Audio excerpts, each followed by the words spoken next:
February 17th, at 9 o'clock in the morning Brasilia time, we have the new moon at 28 degrees of Aquarius, with a solar eclipse. This is the first eclipse of 2026. Being in Aquarius, this eclipse has two rulers. There is Saturn, which has just entered Aries, and is there with Neptune. And there is Uranus at 27 degrees of Taurus, with which this eclipse is making a square. And this Uranus is in quincunx with the galactic center at 27 degrees of Sagittarius. What we have here, summed up in a single word, is voltage. A lot of voltage. And what happens, for example, if suddenly a high voltage surge comes to a circuit that is not prepared to receive, to anchor, to accommodate, to circulate all this energy, all this voltage? What happens is an overload. It is a psychic overload that can occur both individually and collectively. A high-tension explosion, peaks of anxiety. Because what was supposed to be in the flow is either encountering resistance or hasn't found the necessary support structure.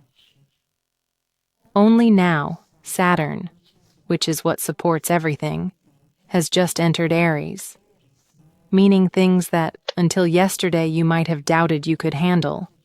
Maybe now the story is different. You can handle it. You have the means to sustain it. But still, it's a fact that there are sparks everywhere. And when we talk about the square with the quincunx, there's discomfort. There's challenge.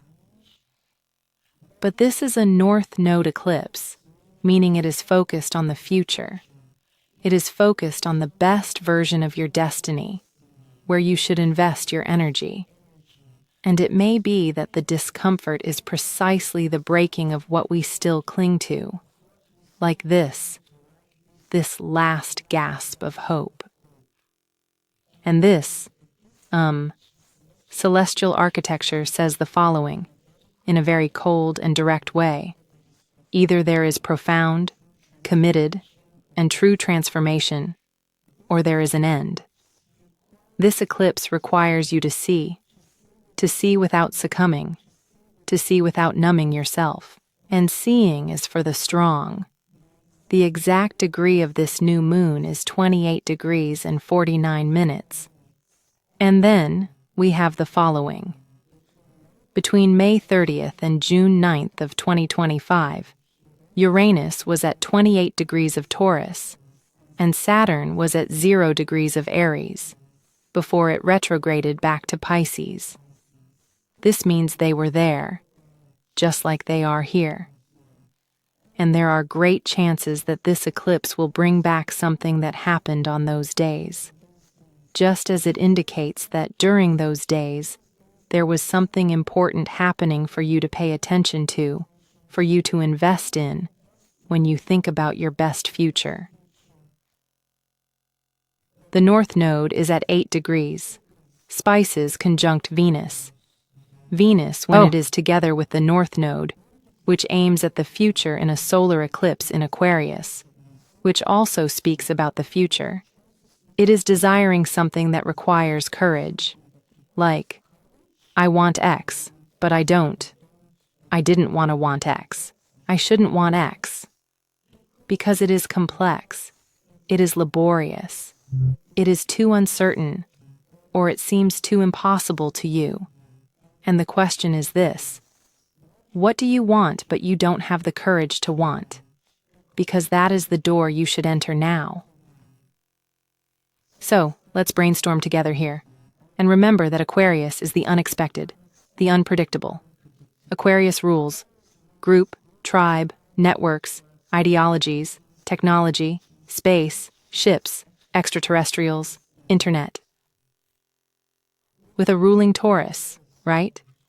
Which governs finances, we would have a rupture in the world's financial system. All right, but that would be kind of obvious, right? We're already seeing that happen.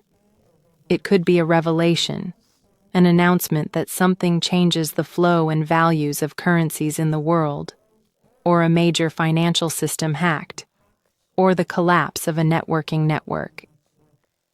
All of this we are also seeing happen with this avalanche of Epstein's documents. Taurus is also related to agriculture, land, food, perhaps more intense territorial disputes, or maybe territorial disputes in space. It could also involve revelations of something hidden underground. What could they be? Bodies, bunkers. I even remember that vault that holds all the seeds in the world. If the world ends, we need to start over. It's a kind of Noah's Ark of the plant kingdom. This part of the Epstein files also talks about genetic manipulation, his desire for eugenics, for the development of a genetically better human being. All these are themes that fit here and can escalate through this eclipse, but the energy is this: to split the earth in half with the celestial lightning. Only, the energy is not of death. The energy is of life. And I will even share here a Sabian image of the 28th degree of Aquarius, which is a butterfly emerging from the cocoon. Aquarius is a virtual body and Taurus is physical body. And when the ruler of an eclipse in Aquarius is in Taurus, a fixed square, Aquarius wants to innovate and Taurus wants to survive. It's a tug of war. And writing this video, something very impactful came to me. That money was paper. It was something we could touch, feel, smell. It was analog, and it became increasingly digital. It migrated from being an object to being an intangible numerical code. And then, look, sync with me. With rare exceptions, people get up every day to work and earn money. Earning money is a result of work. With rare exceptions, you hear someone say, "I get up to work to be happy." No. People go to work to earn money, and money becomes the bridge between working and being happy. With money, I can manage things to be happy. And without money, we cannot live. It is a primary value. Everyone has heard that money makes the world go round. And when this money ceases to exist out here in the time of tangible matter and migrates into a field where we cannot touch, and is not touched, our primary value system, what we need to survive, ceases to be tangible and becomes a concept, an idea, a code in the system, a number. It's just that then there's a generalization. It stops being just about money and becomes about value. And we are not just stopping touching money, we are stopping touching each other as a species. Before we lived with neighbors. Now we live with avatars. Because online, no one is human. Everyone is perfect. And collectively, humanity's migrating from a physical space of connection to a non-physical space of connection. And when the other becomes intangible, like money, it increases this epidemic of loneliness. It changes our biochemistry as a species, raises cortisol, decreases oxytocin, changes our hormones, right? Increases anxiety, makes it difficult to form bonds, makes it hard for people to feel they belong, part to have a full sacred sexuality, and catapults humanity towards greater emotional dissociation. It's important for us to have this perspective of the path, right? Where this path of exchanging oxytocin for dopamine leads. Because this failure of eye contact is the pandemic we should fear the most. And what would happen to humanity if love became a virtual currency? Anyway, on March 12th, we have an update of this eclipse. because Uranus reaches 28 degrees again. And on March 13th, which is another Friday the 13th, Mars reaches 8 degrees of Pisces in conjunction with the North Node. And in synastry with the map of this eclipse, it makes an exact conjunction with Venus, also conjunct with the North Node. Here, there is an important meeting, which could be a physical meeting, or a moment when you become emotionally aware of a specific relationship, one that should remain, one that opens the doors to your future, to your best version. And Uranus reaches the exact mark of 28 degrees and 49 minutes on the 2nd of April, meaning until then, this eclipse energy will be absurdly active. The Sun and the Moon, they are also in opposition to Selene, the white moon, which also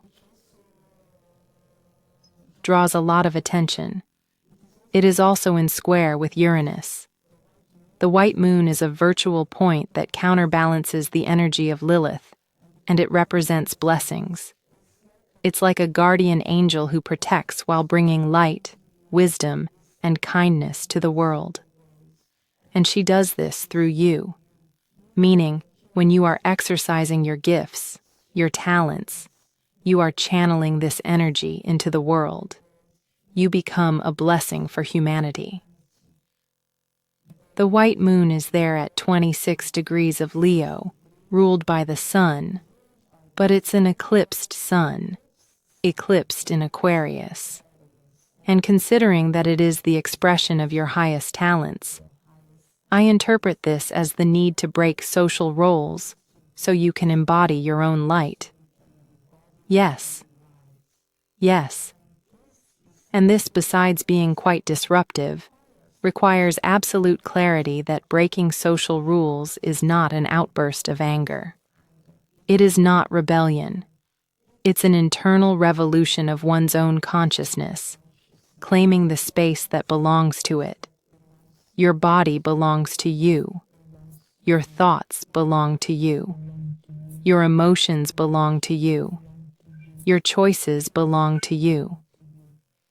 And the moment you stop outsourcing your perceptions, whether to another human being in a virtual reality, a media, a saint, an artificial intelligence, you open the path to the most valuable initiation and the most dangerous of all, that the divine is within you.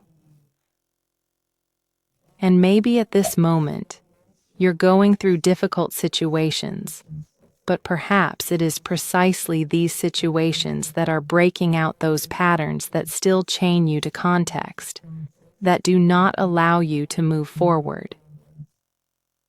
I don't know if you've ever been in a situation where you're in a crowd of people and you want to go one way, but the crowd takes you another. This sometimes happens, like in a crowded subway or at the music concert, for example, and you're stuck there wanting to go one way, but the crowd takes you another. And it's difficult because there's no free space for your own movement.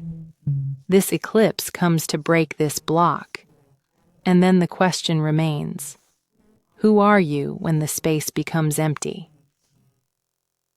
And the question is no longer, where are you going? The question is, where do you want to go? And then you need to answer that with a lot of courage, out loud to the world, out there. Where are you going with whom? To achieve or to live? What is your destiny? Exactly. Yeah, that's really